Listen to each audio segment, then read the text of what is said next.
कुछ ऐसे गेम्स होते हैं जो कि बहुत कॉमन होते हैं, इनके बारे में मुझे पता है। कई बार कुछ ऐसे गेम्स भी होते हैं जिनके बारे में हमें नहीं पता होता। अच्छा, स्पोर्ट्स मुझे लगता है हर तरह से फायदेमंद है, आपकी हेल्थ भी बहुत अच्छा रखती है, आपको फिट रखने में बहुत मदद करती है, इसके साथ साथ आपको एक अच्छा करियर, एक अच्छा भविष्य भी देती है। तो ऐसा ही एक गेम है जो पिथियन गेम्स है, के बारे में भी आज हम बात करेंगे, जानेंगे। इस विषय पे बात करने के लिए, यानी पिथियन गेम्स क्या है, इसके बारे में हम जानेंगे। आज हमारे साथ फोन लाइन पर जुड़ चुके हैं विजेंद्र गोयल जी, जो कि नई दिल्ली से हैं, संस्थापक हैं मॉडर्न पिथियन गेम्स और संस्थापक महासचिव इंटरनेशनल पिथियन काउंसिल। सर, आपका बहुत बहुत स्वागत है हमारे प्रोग्राम गुड मॉर्निंग लखनऊ में। धन्यवाद सौबित जी, और मैं सबसे पहले आकाशवाणी लखनऊ के सभी श्रोताओं को बसंत पंचमी की बहुत बहुत हार्दिक शुभकामनाएं देता हूँ। जी सर, हम आपसे सबसे पहले जानना चाहेंगे ये पिथियन गेम्स से क्या आशा है। ओलंपिक गेम समेत अनेक गेम्स प्रचलित हैं, पर पिथियन गेम्स के बारे में अमूमन लोगों को नहीं पता है। आप इसके बारे में कुछ बताएं हमें। जी बिल्कुल, आप एकदम सही बोल रहे हैं कि देखिए, आपने ओलंपिक के बारे में तो बहुत कुछ सुना है जी, और ओलंपिक के साथ अगर आप ग्रीस के पुराने इतिहास में जाएं तो वहाँ पैन हेलेनिक गेम्स होते थे। तो 4 पैन हेलेनिक गेम्स होते थे, जिसमें ओलंपिक नंबर 1 पे था, जो सिर्फ स्पोर्ट्स के लिए खेला जाता था जी। और दूसरे नंबर पे पिथियन गेम्स होते थे, जो आर्ट, कल्चर और स्पोर्ट्स का एक कॉम्बिनेशन था, एक फ्यूजन था जी। लेकिन इन सभी खेलों को 394 ईस्वी में बंद कर दिया गया था। तो आप कह सकते हैं कि ओलंपिक और पिथियन गेम्स ये एक ही समय में होते थे, एक ही जमीन से बिलोंग करते हैं और एक ही साथ ये बंद हुए थे जी। जो आज का ओलंपिक है, जिसे आज आप सब लोग जानते हैं, इसको 1894 में 1894 में दोबारा से शुरू किया गया था। और आप इस चीज को भी बिल्कुल ध्यान में रखें कि जिन्होंने आज के ओलंपिक को दोबारा से शुरू किया था, उन्होंने पिथियन गेम्स को भी शुरू करना चाहा था जी। ताकि वो दोनों खेलों को इकट्ठा एक साथ शुरू नहीं कर सकते थे। तो उन्होंने क्या किया, पिथियन गेम्स के कुछ जैसे म्यूजिक है, डांस है, पेंटिंग है और एथलेटिक्स है और रेसलिंग है, इनको उठा के उन्होंने ओलंपिक में शामिल किया। 1912 से लेकर 1948 तक, 1948 तक म्यूजिक, डांस, पेंटिंग, पोइट्री, ये सब ओलंपिक का हिस्सा रहे हैं, मेडल दिए जाते रहे हैं। 1954 में इन सब गेम्स को किसी कारणवश ओलंपिक ने, इंटरनेशनल ओलंपिक कमेटी ने इनको ड्रॉप कर दिया। लेकिन जो बात आपके लिए मेन चीज हम सब लोगों के लिए है कि जब से इन खेलों को 394 ईस्वी में बंद किया गया था, 394 ईयर में, तब से आज तक पिथियन गेम के नाम से इनकी दोबारा शुरुआत नहीं की जा सकी थी। जो मैंने 2022 में ग्रीस में जाकर वहाँ की जो हेल्थी इकोनॉमिक फॉर्म है, जो वहाँ की राष्ट्रपति, ग्रीस की माननीय राष्ट्रपति जी उसकी अध्यक्षा हैं, उनके इन्विटेशन पे हमने ग्रीस में जाके इसका जो कॉन्सेप्ट जो मैंने डेवलप किया था वो पूरे विश्व को मैंने बताया था।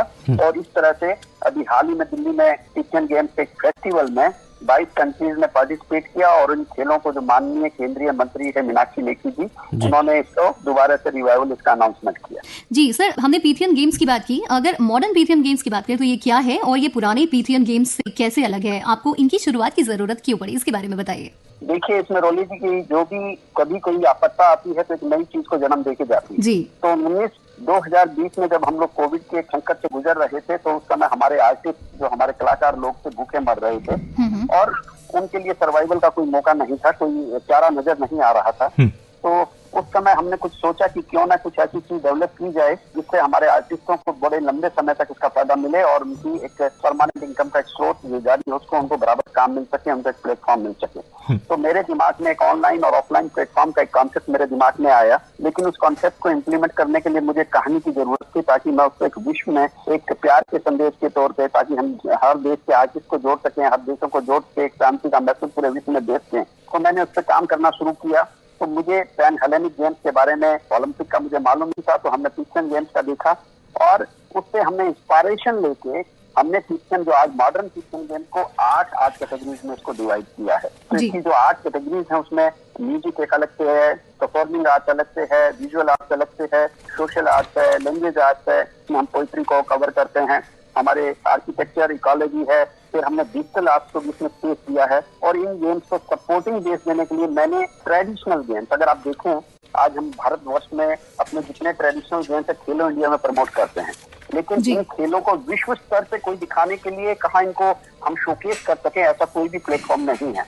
तो एक प्लेटफॉर्म पूरे विश्व के सामने मैंने पेश किया है ताकि ट्रेडिशनल गेम्स को भी हम लोग आर्ट और कल्चर के साथ पूरे विश्व में इसको प्रमोट किया जा सके, एक प्लेटफॉर्म दिया जा सके। जी सर, आपने मॉडर्न पिथियन गेम्स के बारे में बताया कि उसकी आवश्यकता क्यों पड़ी। फिलहाल हम ये जानना चाहेंगे कि आप पिथियन गेम्स की अंतर्राष्ट्रीय काउंसिल के महासचिव हैं। ये संस्था कैसे काम करती है और पिथियन गेम्स का क्या भविष्य है? देखिए, पीथियन गेम्स का भविष्य तो ये है कि जब से मैंने 2020 में जब इस कॉन्सेप्ट को डेवलप करना शुरू किया और जब तक रिवील किया, आज करीबन 100 देश इससे जुड़ चुके हैं जहां पीथियन गेम्स स्प्रेड कर चुका है। और आज के युवा वर्ग में और आर्टिस्ट में और जो हमारे खिलाड़ी लोग हैं उनमें बहुत एक जोश है इससे साथ जुड़ने का, और पूरे विश्व में ये फैल रहा है और भारतवर्ष में भी ये फैल रहा है जी। जहाँ तक अंतर्राष्ट्रीय पीथियन काउंसिल का जो उद्देश्य है, अगर आप देखें, आर्ट, कल्चर और ट्रेडिशनल गेम्स जो है वो पूरे विश्व में अनऑर्गेनाइज सेक्टर में फैले पड़े हैं। इनको ऑर्गेनाइज करने क्या एक पहल अंतर्राष्ट्रीय पीथियन काउंसिल, इसमें हर विश्व में एक नेशनल पीथियन काउंसिल बना के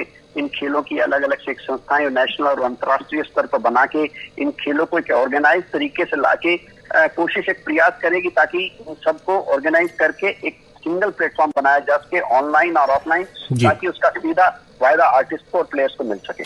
thank you so much sir, आपने हमसे बात की और पीथियन गेम्स के बारे में हमें जानकारी दी। बहुत कम लोग इसके बारे में जानते होंगे, पर आज इस माध्यम से, आज इस प्लेटफॉर्म के माध्यम से बहुत सारे लोगों ने पीथियन गेम्स का इतिहास जाना, मॉडर्न पीथियन गेम्स क्या है वो जाना, और इसमें क्या भविष्य है इसका ये भी हमने जाना। बहुत बहुत धन्यवाद सर, आपने अपने इतने कीमती समय से, बहुत बिजी शेड्यूल रहता है आपका, उसके बाद भी आपने हमें समय दिया, उसके लिए बहुत बहुत शुक्रिया सर, बहुत बहुत धन्यवाद सर। आपका भी बहुत बहुत शुक्रिया, आपने मुझे मौका दिया यहाँ से अपनी बात रखने का, लोगों तक पहुँचाने के लिए अपनी बात को। थैंक यू सो मच, धन्यवाद धन्यवाद। दोस्तों, अभी हमने बात की विजेंद्र गोयल जी, जो कि दिल्ली से थे, संस्थापक मॉडर्न पीथियन गेम्स और संस्थापक महासचिव इंटरनेशनल पीथियन काउंसिल।